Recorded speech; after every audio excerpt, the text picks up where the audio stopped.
Hey, Tom. All right, I got your 637 I think fixed up pretty good for you. There were a number of things wrong. The email outlines them. And let's go ahead and fire it up. All right? Hang on just a second because I have to manipulate the throttle linkage while I do it.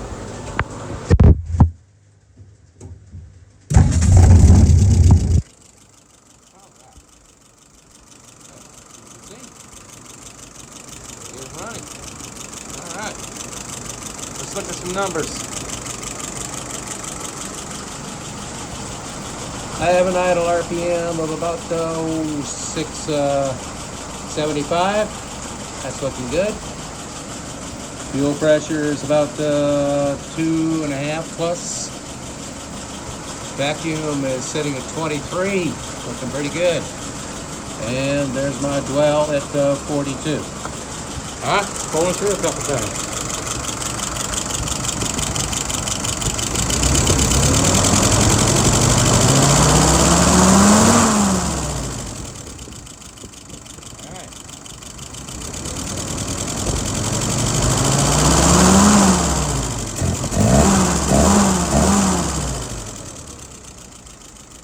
Alright, sir.